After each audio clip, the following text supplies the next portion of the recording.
Hello everyone and welcome to today's Sutta class. We will start with the Namo Tassa as usual. Feel free to join if you like.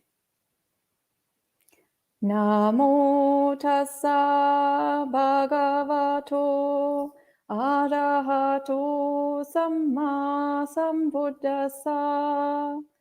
Namo Tassa Bhagavato Arahato Samma Sambuddhassa. Namo Tassa Bhagavato Arahato Samma Sambuddhassa. Buddhang Dhammang Sanghang Namassami. So, welcome to today's Sutta class. Today we are reading the Anupada Sutta, Majjhima Nikaya number 111. And we are reading this sutta because last time we read the Attaka Nagara Sutta, which is also informally known as the 11 Doors to the Deathless. And during the Q&A, there were a few people who had the same question.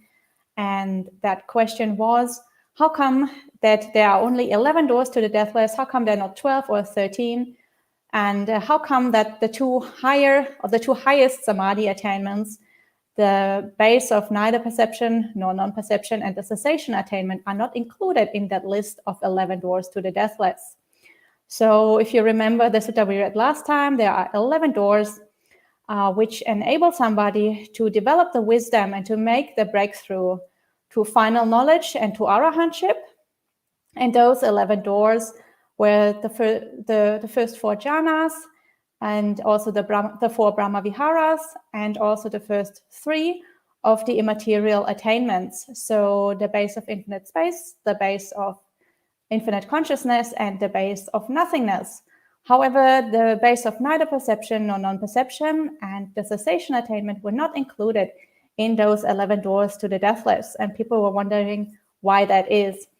And I said last time it would be good to read the Anupada Sutta to understand this better.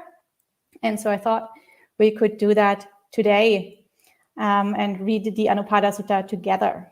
So in this Anupada Sutta, this is a story where the Buddha tells the monks of Sariputta's progress towards arahantship.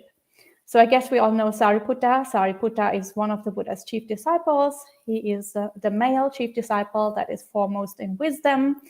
He is considered the most highly attained monk, second only to the Buddha. So he is a person who has really, really powerful insight into the Dharma. And so in this sutta, the Buddha tells us of his progress towards arahantship. And it is well known in tradition and also confirmed in this sutta that it took Sariputta 2 weeks from the point in time where he became a stream enterer and joined the Sangha to the point where he became an arahant. So he had to practice for 2 weeks. And of course, I think many people will be familiar with the story of Sariputta's conversion to Buddhism.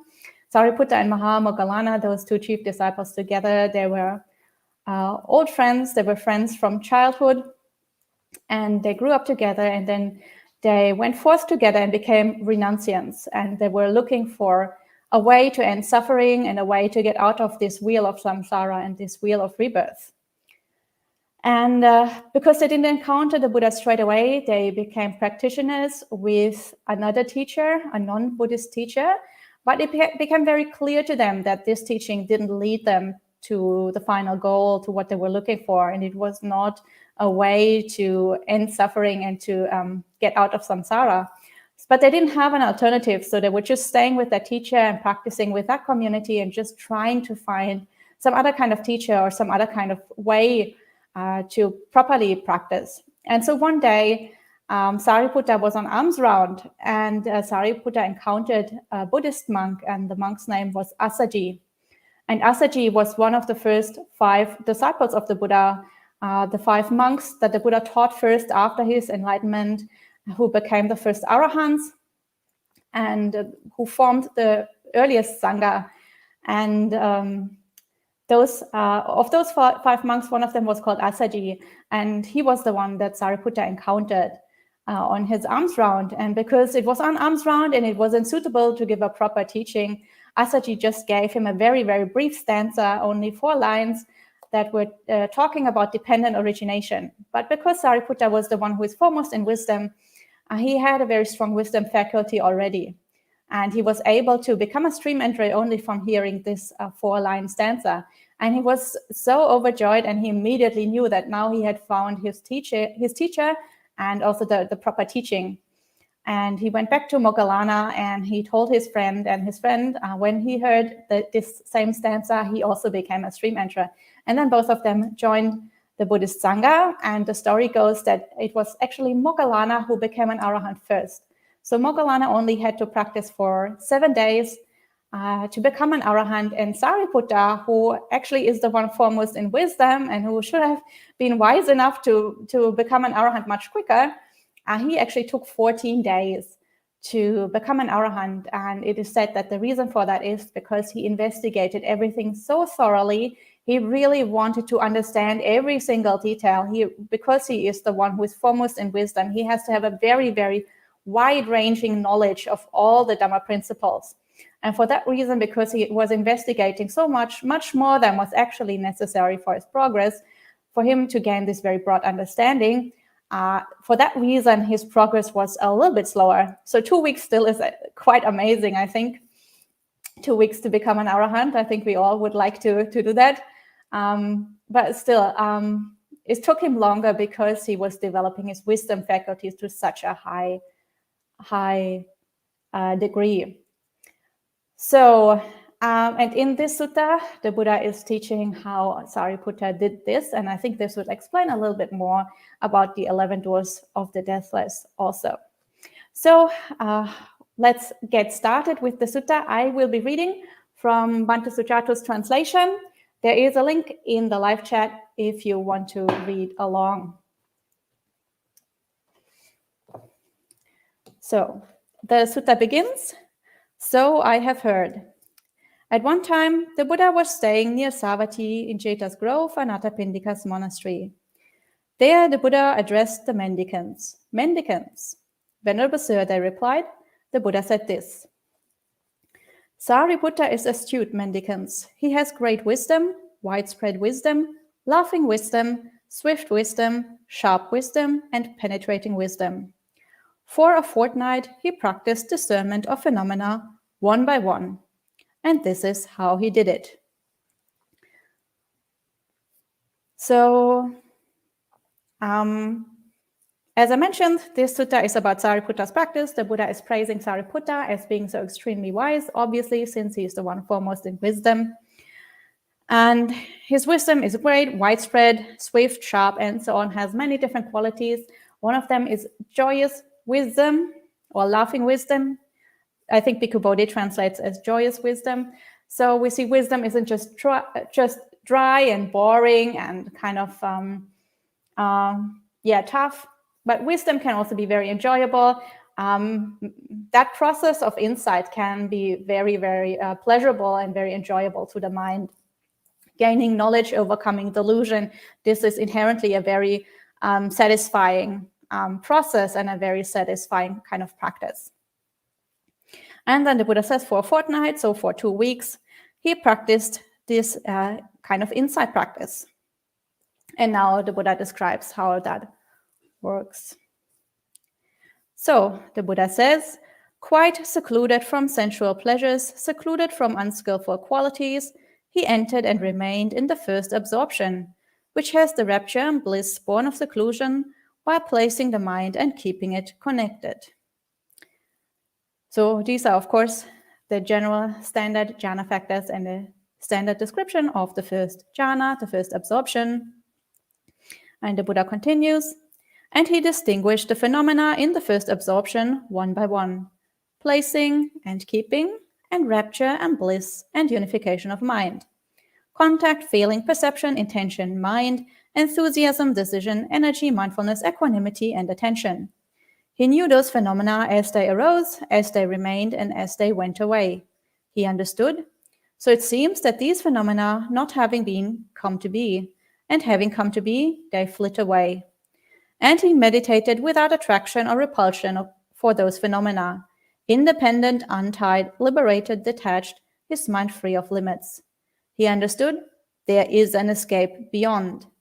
And by repeated practice, he knew for sure that there is. So the first thing that Sariputta practiced was, of course, the first jhana, so the beginnings of proper samadhi practice, right samadhi. And of course, this is the standard description with the 5 jhana factors, here described as rapture and bliss, and then placing the mind and keeping it connected. So in Pali, these are, of course, piti and sukha, rapture and bliss. And then vitakka and vichara, sometimes translated as thinking and pondering. Here in this case, translated as placing the mind and keeping it connected. And so, of course, there is, as you are probably all aware, there is a debate whether thinking can still be part of the first jhana. And I don't think we are going to go into that today because we have a different focus today. And that would require a lot more time to even start to discuss this topic. I think everybody agrees that there is no random kind of thoughts in the first jhana at most. There could maybe be thoughts connected with the meditation object. But some teachers also will say there are no thoughts at all. So not something we want to discuss today. Today we will just go along with Bhante Sujata's translation, and he says placing the mind and keeping it connected. And then while he was in that first jhana, Sariputta developed insight. So he distinguished the phenomena that were there, namely those 5 jhana factors, placing the mind and keeping it connected, and then rapture and bliss and unification of mind, the 5 factors of the first jhana. Vitakka, vichara, piti, sukha, and unification of mind, chit, ekaggata. So these are the standard 5 factors that we see in every single description of the first jhana. And then, of course, here we have a whole list of other additional qualities that is very unusual. It's not usually found in other suttas. And this list says contact, feeling, perception, intention, mind, enthusiasm, decision, energy, mindfulness, equanimity, and attention. So this is unusual. And a lot of people, scholars and other monks and nuns, people who have really studied this in detail and looked into this matter in a lot of detail, they think that this extended list is a later addition. This probably stems from the time when the Abhidhamma was developed. The Abhidhamma has a tendency to include all sorts of phenomena, all sorts of things into longer lists. Anything that could potentially, like a list of mind states will just tend to accumulate more and more mind states that could potentially occur or that are potentially similar. So this seems to be what has happened here. So it's very likely that this extended list is a later addition, and that originally the sutta only included the first 5 jhana factors, so the usual jhana factors. And we can see that for many reasons. One of them is if you want to have a look at the Pali. In Pali, you will see that the formatting changes. So in the first, in between the first 5 standard jhana factors, you will see that they're all connected with a little word called cha. Cha means and. So there is vitakka and vichara and so on. And all the rest of the factors are just put there without any connection word in between them. So it clearly seems that this wasn't properly integrated into the sutta in the beginning. So somebody just randomly dropped a few further like mental factors in there without properly integrating them with the rest of the sutta. So that is one indication why we think that these are probably later additions.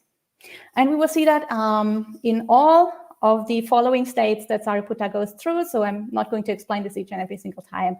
It's just in all of these cases, it was probably inserted at a later time. So that explains also why the first jhana is described with all these additional factors here, because probably originally it wasn't meant to be in there. Anyway, Sariputta is developing insight based on those states that he experiences in the first jhana, and he sees that they arise, they pass away. Sometimes they remain for a while, then they pass away. And so he understands how it's a whole process, how everything is impermanent, nothing is stable, everything is conditioned, and how this entire process is entirely impersonal. So it's just a process of things arising and passing. There's no I there, there's no me, no mine, no self. So by making this insight, you can really detach from the whole process and from all these mind states, and you can dissolve this notion of an I that will keep you fettered to samsara, this notion of the self that will keep you fettered to samsara. And this is what Sariputta is doing here, understanding this entire process arising and passing, and understanding that it's a completely natural thing. There's no, and it's completely impersonal. And so, as the sutta says, since he meditates in this way, he is completely without attraction or repulsion. He is not having any attachment to any of those mind states. He doesn't think this is his mind state, his first jhana. It's just a first jhana that occurs. But also he understands that this isn't the final goal. He understands there is an escape beyond. He understands he's still fettered to samsara. The first jhana isn't the same as nibbana. It's just a samadhi state. It's conditioned. And there's something higher than that. And that is, he still needs to keep on practicing, keep on cultivating higher states of samadhi.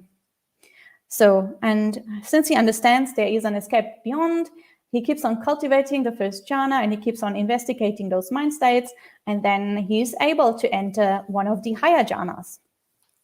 And so the Buddha continues. Furthermore, as the placing of the mind and keeping it connected were stilled, he entered and remained in the second absorption, which has the rapture and bliss born of immersion, with internal clarity and confidence and unified mind, without placing the mind and keeping it connected. And he distinguished the phenomena in the second absorption, one by one: internal confidence and rapture and bliss and unification of mind, contact, feeling, perception, intention, mind, enthusiasm, decision, energy, mindfulness, equanimity, and attention. He knew those phenomena as they arose, as they remained, and as they went away. He understood. So it seems that these phenomena, not having been, come to be, and having come to be, they flit away. And he meditated without attraction or repulsion for those phenomena, independent, untied, liberated, detached, his mind free of limits. He understood there's an escape beyond. And by repeated practice, he knew for sure that there is. So in the second jhana, he's doing exactly the same thing as in the first jhana. He's observing the mind states that arise. And of course, these are the standard jhana factors that are arising here. So vitakka and vichara, placing the mind and keeping it connected, have fallen away. These are factors of the first jhana. They don't occur in the second one. And in the second one, there's only rapture and bliss, so piti and sukha, this time born of samadhi. And then also there is internal clarity and confidence and a unified mind. And these are the things that he's investigating. And of course, here we also have this later list of mind states. As I explained, they are probably also from the Abhidhamma project. And in the same way, he's contemplating, just as he did with the first jhana, he's gaining insight into this process of things arising and passing away, of impermanence, of non-self. And he again understands all this is conditioned and this isn't the final goal. There is an escape beyond and I still have to keep on practicing. And so he keeps on practicing. And then he goes through the third jhana and he goes through the fourth jhana. So I will abbreviate this a little bit since I think most people are familiar with those jhanas. So the Buddha says, furthermore, with the fading away of rapture, he entered and remained in the third absorption, where he meditated with equanimity, mindful and aware, personally experiencing the bliss of which the noble ones declare. Equanimous and mindful, one meditates in bliss. And he distinguished the phenomena in the third absorption one by one: bliss and mindfulness and awareness and unification of mind, contact, feeling, perception, intention, mind, enthusiasm, decision, energy, mindfulness, equanimity, and attention. And then so on, as we have already read. And here, I think in this list now, we can clearly see that that extended list of mind states must be a later insertion, because a few mind states are now repeating themselves. For example, mindfulness appears twice now. And of course, the Buddha wouldn't have put the same mind state twice in the same list if this was an original. So it seems quite clear that this is a later insertion. But Sariputta again practices in exactly the same way, understands there's something higher than the third jhana and keeps on going. And then he goes through the fourth jhana in exactly the same way. And in the fourth jhana, again, we see the same thing. Now there is in this list of mind states that Sariputta contemplates, the text says he distinguishes the phenomena in the fourth absorption, one by one, equanimity and neutral feeling and mental unconcern due to tranquility and pure mindfulness and unification of mind and contact, feeling, perception, intention, mind, enthusiasm, decision, energy, mindfulness, equanimity, and attention. So now in this list of the fourth jhana, we have equanimity twice and we have mindfulness twice. So again, we are seeing the same pattern. It does seem that this longer list probably isn't original. But anyway, Sariputta is still practicing in the same way, still understanding the process as conditioned and as impersonal, and understanding there's something higher than this. There is an escape beyond. So Sariputta keeps on going. And now he has gone through all the four jhanas, and he's entering into the immaterial attainments. And the Buddha says, furthermore, going totally beyond perceptions of form, with the ending of perceptions of impingement, not focusing on perceptions of diversity, aware that space is infinite, he entered and remained in the dimension of infinite space. And he distinguished the phenomena in the dimension of infinite space, one by one. The perception of the dimension of infinite space and the unification of mind. And contact, feeling, perception, intention, mind, enthusiasm, decision, energy, mindfulness, equanimity, and attention. He knew those phenomena as they arose, as they remained, and as they went away. He understood, so it seems that these phenomena, not having been come to be, and having come to be, they flit away. And he meditated without attraction or repulsion for those phenomena, independent, untied, liberated, detached, his mind free of limits. He understood there is an escape beyond, and by repeated practice, he knew for sure that there is. So now he is in the base of infinite space. He's practicing in exactly the same way. He's developing insight while being in the base of infinite space, and he is investigating the phenomena that arise there, namely the perception of the dimension of infinite space and the unification of mind. So in the base of infinite space, obviously the mind is already very, very tranquil, very, very refined, very clear, very still, very pure, and in very, very deep samadhi, very equanimous. So the only thing that you can still perceive is exactly that base of infinite space. And of course, unification of mind, so mind that is very focused. There's no distraction. There is nothing that will sort of draw you away from your meditation object, which is the base of infinite space. And again, he sees that this arises, this passes away. This is not everlasting. This is always changing. This perception arises and then it passes away again. And again, it's entirely impersonal. It's just a natural process. And he is not attached to that process. He's not repelled by that process. He's just a completely equanimous observer. But he also understands that, again, this is not the final goal, and he keeps on practicing further. And then in the same way, he goes through the base of infinite consciousness. And in the base of infinite consciousness, he has two perceptions, the perception of the base of infinite consciousness and also unification of mind, and he practices in the same way. And then he, again, keeps on going, entering the base of nothingness. In the base of nothingness, he has, again, he sees two phenomena, the perception of the dimension of nothingness and unification of mind. And again, in the same way, he sees there is an escape beyond, and he keeps on going.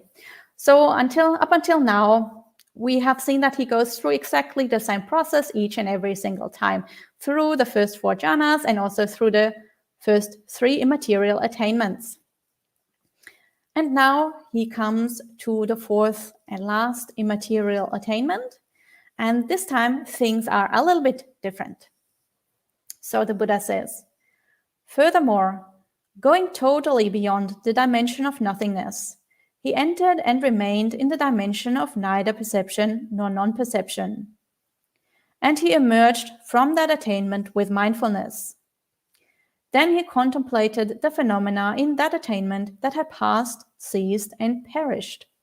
So it seems that these phenomena, not having been, come to be, and having come to be, they flit away. And he meditated without attraction or repulsion for those phenomena, independent, untied, liberated, detached, his mind free of limits. He understood there is an escape beyond, and by repeated practice, he knew for sure that there is. So now he has entered into the dimension of neither perception nor non-perception. And this time he is not able to develop any wisdom while being in that attainment. He is not able to discern the various phenomena while being in that attainment. He has to emerge from that attainment with mindfulness. And then when he has come out, after he has come out, he will look back and contemplate about these phenomena which have already passed. So he thinks back and he thinks back about what kind of experiences did he have there, what kind of different factors were there. And then he also understood, and then he, by looking back and by reflecting what had already passed, he understands about this process and understands how it all works. And he makes the same kind of insights, but he cannot make them while he is in that attainment. He can only make them after he has come out. And the reason for that is because in the base of neither perception nor non-perception, or the dimension of neither perception nor non-perception, perception doesn't work anymore. The mind has become so subtle and so refined that, as the name already says, perception isn't working anymore properly. And as remember in all the states before, the things he was contemplating always was the perception of the base of nothingness, or the perception of the dimension of nothingness, the perception of the dimension of infinite space, the perception of the dimension of infinite consciousness, and so on. So there always was perception still present, and that was necessary to distinguish all these different factors. But in this case, where perception is no longer present, insight doesn't work. You cannot understand that process. You cannot develop wisdom in that attainment. You have to come out of the attainment and then look back and then cultivate the wisdom. So for that reason, this attainment and also the next one, the cessation attainment, were not included in the list of doors to the deathless last time, because while you're in that attainment, you cannot make the breakthrough. So this isn't actually a door to the deathless. You have to come out of the attainment and be in one of the other attainments, and then you can make that breakthrough, and then you can attain arahantship. But while being in that attainment, you cannot make the breakthrough, because you cannot develop the wisdom that is necessary in there, because your mind is too subtle. So anyway, he was in the dimension of neither perception or non-perception. He understood that there is an escape beyond. And so he keeps on practicing, and then he enters the cessation attainment. And then the Buddha says, furthermore, going totally beyond the dimension of neither perception nor non-perception, he entered and remained in the cessation of perception and feeling. And having seen with wisdom, his defilements came to an end, and he emerged from that attainment with mindfulness. Then he contemplated the phenomena in that attainment that had passed, ceased, and perished. So it seems that these phenomena, not having been, come to be, and having come to be, they flit away. And he meditated without attraction or repulsion for those phenomena, independent, untied, liberated, detached, his mind free of limits. He understood there is no escape beyond. And by repeated practice, he knew for sure that there is not. So now he has entered the cessation attainment. So in the cessation attainment, all mental activity entirely ceases. So obviously in the cessation attainment, you also cannot cultivate any wisdom, since your mind isn't operational. So obviously you cannot make any insights. And obviously, there is no higher samadhi attainment than this one, since if your mind is absent, that is the calmest state that you can possibly be in. There's nothing higher in terms of samadhi.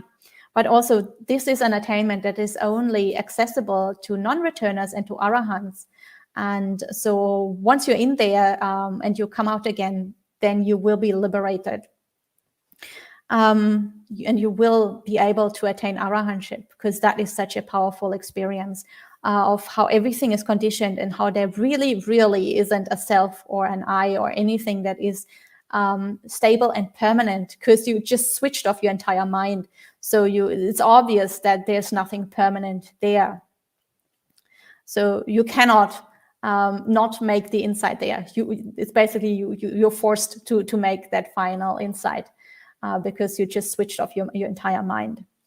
And of course, Sariputta again has to come out, and only after he has come out, he can contemplate on what just happened.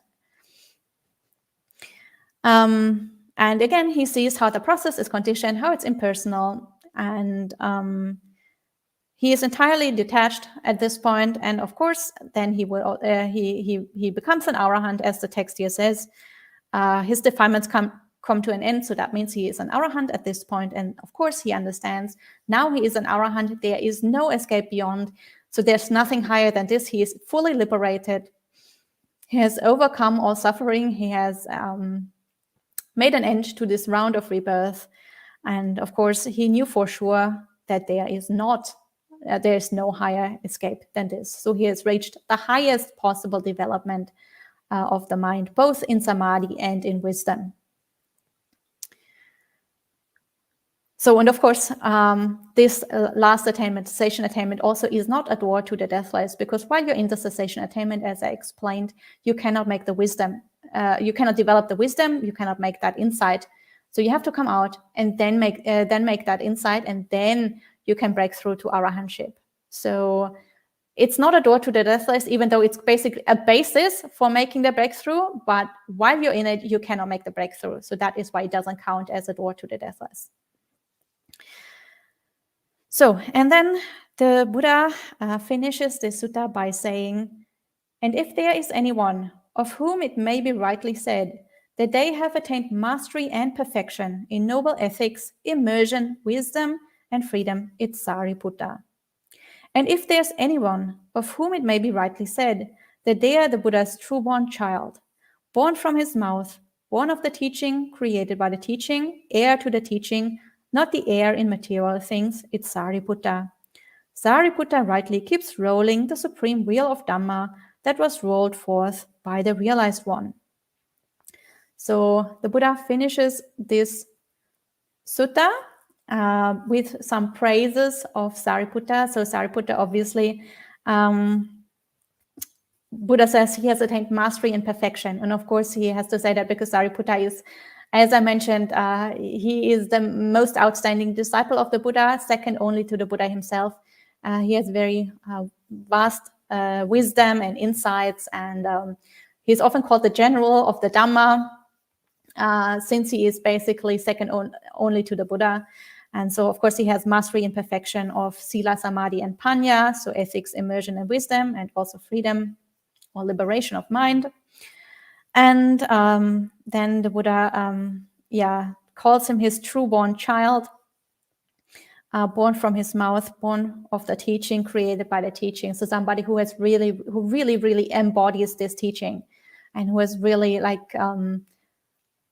been born into this teaching, but also grown up in the teaching and really become a master of this teaching, basically. And this last list of epithets for Sariputta, this is also basically full of references to other suttas. It links in with so many other stories. And for example, this reference to being an heir in the teaching, not an heir in material things. This is a link to the Dhamma Dayada Sutta, the sutta about the heirs in Dhamma. This is Majjhima Nikaya number 3, where the Buddha tells his monastic disciples to really practice the teaching and embody the teaching and become fully developed in this teaching, not just be in the Sangha and live off the material things that lay people give to them because they are practicing in the Buddha's footsteps. So because they are heirs or they get an inheritance from the Buddha in material things. So the Buddha teaches not to just live to get this material support, but really, really be an heir or get the proper inheritance from the Buddha, which is not those material supports, but which is the full teaching and the liberation of mind. And then, of course, the idea of the supreme wheel of Dhamma that is rolling. This is, of course, a reference to the Dhammacakkappavattana Sutta, the setting forth of the wheel of Dhamma, or the setting in motion of the wheel of Dhamma, which is, of course, the first discourse that the Buddha ever gave after his enlightenment, where he started teaching. And because he started teaching, that is like a metaphor. The metaphor for that is that rolling of the wheel of Dhamma. So, of course, everybody has to keep that wheel rolling so that it doesn't stop. So that means just we have to preserve the Dhamma, and we have to teach the Dhamma. We have to keep teaching Dhamma. Every generation has to keep on teaching the true Dhamma to the next generation. Otherwise, if that process is interrupted and that wheel stops turning, then of course the true Dhamma is lost and the next generations will not have access to it. So ever since the Buddha's lifetime, 2,600 years ago, generation after generation of especially monastics, but also lay people, have kept this wheel rolling, which is why we still have it. And it is also our duty to keep on rolling this wheel, or keep on teaching the true Dhamma. And of course, Sariputta is like the most shining example for that, because he was the wisest one. So of course, he could teach it properly, he could teach it rightly, as the Buddha here says. And that is also like, we have to make sure that we teach the proper Dhamma, we don't teach the wrong thing, because that would just perpetuate through the generations and eventually water down the Dhamma and make the Dhamma get lost. So that is what the Buddha said. Satisfied, the mendicants were happy with what the Buddha said. So this is the end of the Anupada Sutta. I hope you enjoyed it, and I hope this also helped you to understand last time's sutta a little bit better about the 11 doors to the deathless. So for now, we are going to end the sutta discussion today, and I will have a look at all the questions. I see that a lot of questions or comments have appeared in the live chat, so I will have a look and see if I can answer some of them.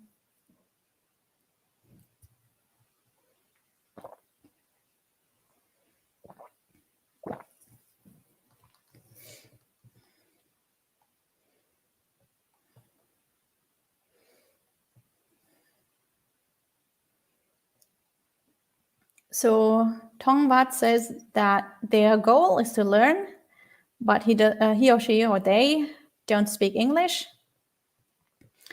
Well, can you teach me? Well, if you don't speak English, that will be difficult. But I'm very happy that you're here. Welcome. It looks like you're also monastic, so it's always wonderful to see monastics joining in. Warm welcome. And I hope you are able to improve your English a little bit by listening to Dharma talks in English. So I hope you will continue to join. And you're most welcome to be part of the live stream. And Buddha Ruchi says, 7 days, and how many kalpas of practice I'll be happy with even 3 weeks? Yeah.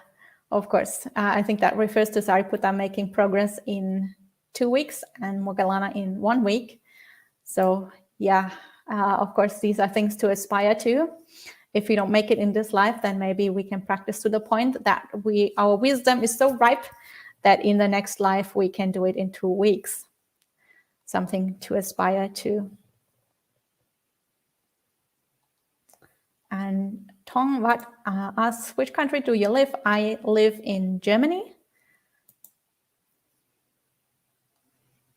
And Transli asks, is jhana practice necessary for arahantship? So they are slightly controversial ideas, but I think it is quite clear from the suttas that jhana practice is necessary for arahantship. Last time especially in the sutta we read, there are 11 doors to the deathless, 11 states of mind where you can make a breakthrough to arahantship. And the lowest of those 11 is the first jhana, or something that is equivalent to the first jhana. So you can develop the Brahma Viharas, so metta practice, for example, or any of the other 3 Brahma Viharas, metta practice, loving kindness, to the extent where it becomes equivalent to a jhana. So where your mind is entirely open and all-encompassing the entire world, the entire universe, every single being, including yourself and everyone else. And there's not a single barrier left in your mind, not a trace of hatred, not a trace of greed. If you can develop metta practice to that extent, it becomes equivalent to a jhana. But otherwise, yes, the first jhana seems to be the minimum, or something that is equivalent to that.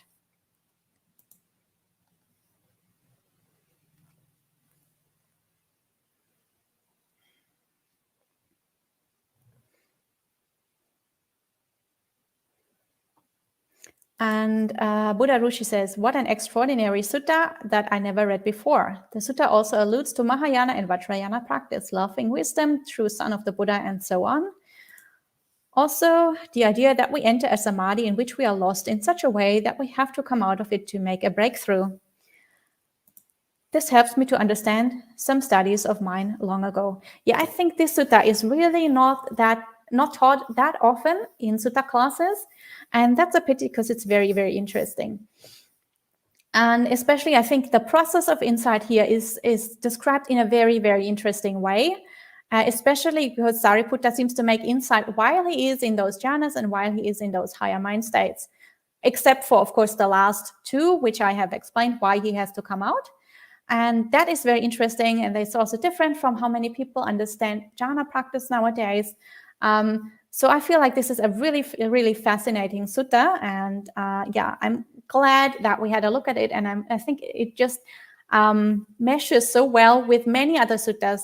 It explains, for example, the 11 doors to the deathless. It explains many other things also from other suttas. It has so many links. It is so well integrated into so many other suttas from the Majjhima Nikaya, and it really helps us to understand some other suttas also. So I also think it's really fascinating. And of course, we know that, as you mentioned, Mahayana, Vajrayana practices, of course, they didn't appear out of nowhere.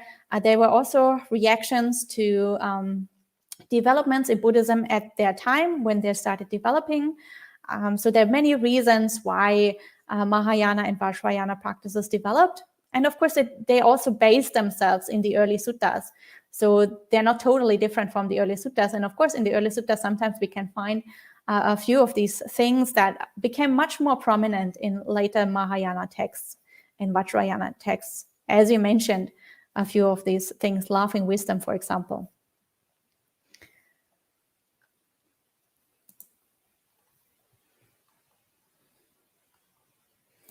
And then Piyal and Indira say, this sutta and many others imply that the first jhana alone is enough for release. Does one have to go through all these jhanas, the rupas and the arupa states, as an exercise to confirm release, or is it just explained here to illustrate all the many options available for the deathless?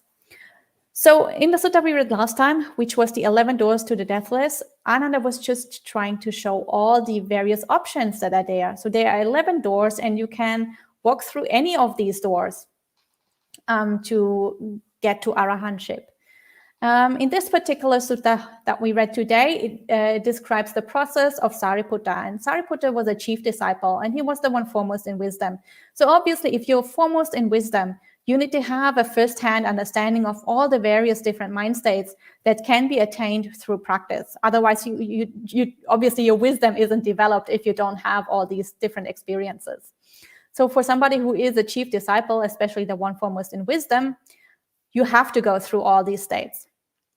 For other practitioners that just want to attain arahantship and are not a chief disciple, they can go through any of these doors to the deathless. But I think it's good to have an overview to know that there are different options available, because also people's faculties are different. And people, especially the samadhi faculty and the wisdom faculty, are different for each and every person. So people who have very strong samadhi, but whose wisdom is comparatively weak, they will tend to go into higher samadhi states, so that the mind becomes calmer and clearer, and so that even with a comparatively weak wisdom faculty, you can still make the insight because the mind is so calm. People who have a very strong wisdom faculty probably don't need to go that deep into samadhi. So for them, one of the first few jhanas will be sufficient because their wisdom is so strong that even if the mind isn't completely and entirely calm and still, the wisdom is still able to see the process and to understand about non-self and to make that breakthrough to arahantship. So it depends from person to person, I would say.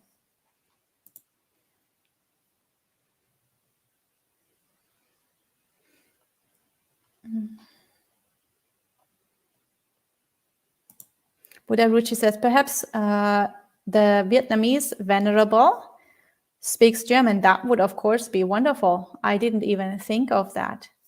Yeah, if they can speak German, maybe they can comment again, because I'm also teaching on Thursdays in German on Zoom. So if they can speak German, then they could also join there. And Yankee Apple says, what were the 4 lines that Sariputta heard to become a stream enterer? So there were something about dependent origination. The line is found in the Vinaya texts, I believe, in what is called the Mahavagga, which is, and in the first chapter there. I don't remember off the top of my head. I would have to look it up. But yeah, it was about dependent origination. And it can be found in the Vinaya, in the Mahavagga.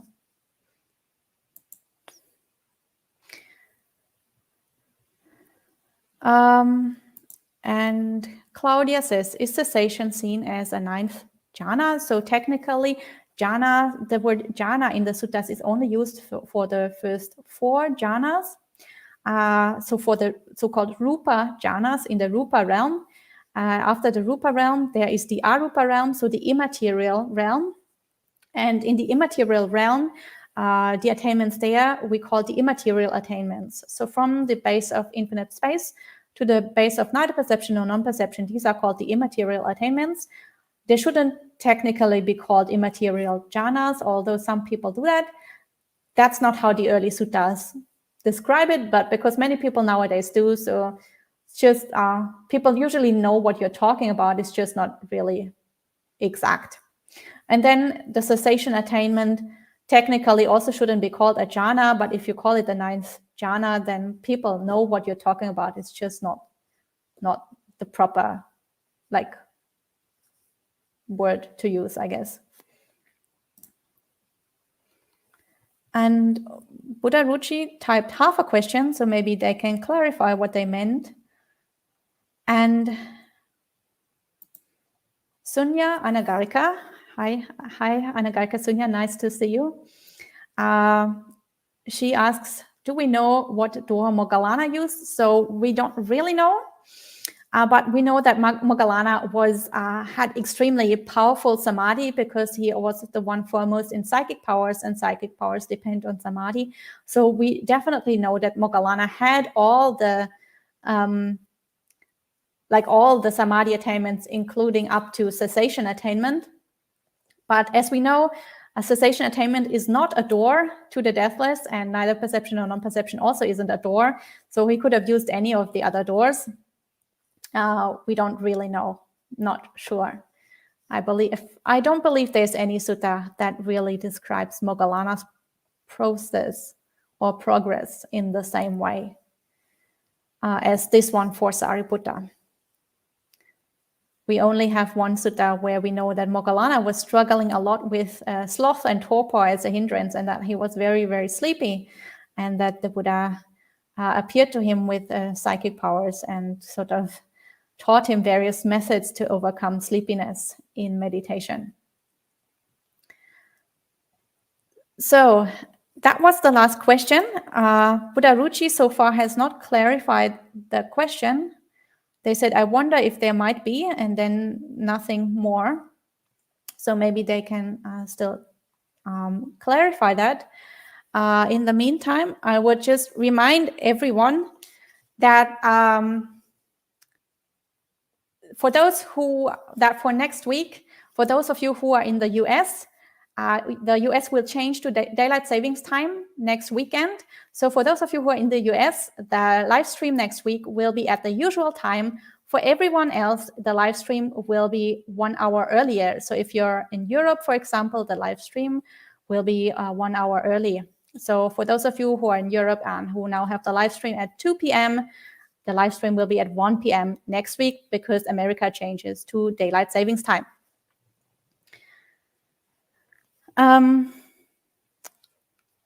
Oh, okay. And Buddha Ruchi clarified that they didn't have another question. And Claudia says, didn't Sariputta attain awakening while he was listening to a sutta the Buddha gave? So that is also a story that we have in the Majjhima Nikaya. The Buddha was teaching a sutta to a wanderer. And apparently, according to the commentary, that wanderer was in some way related to Sariputta, might have been his nephew or something, or his uncle. It is said that based on that sutta, Sariputta also attained awakening. So that also helped him to develop wisdom and to make a breakthrough. So we're not quite sure how that relates to this story in the Anupada Sutta here. So it is possible that based on that sutta, Sariputta was meditating about it. Sariputta gained further understanding, and then he entered into meditation and made the breakthrough. Or maybe Sariputta had practiced before. So it is possible to go into the cessation attainment and come out as an anagami, not as an arahant. So maybe he had entered the cessation attainment before, he had already done all these practices, and that other sutta only gave him the last final sort of impulse to fully understand the last thing that he was missing and then make the breakthrough to arahantship. So it is not quite clear how these two suttas relate to each other, but it is very clear that Sariputta definitely had all the samadhi attainments as described in the sutta, otherwise he couldn't be a chief disciple. Okay, so that was the last question. So we can finish for today. And we will finish as usual with 3 sadhus. Feel free to join in if you like. Sadhu, sadhu, sadhu. So I will see you all next week. And remember to come 1 hour early if you're not in the US. Have a good week and see you all then.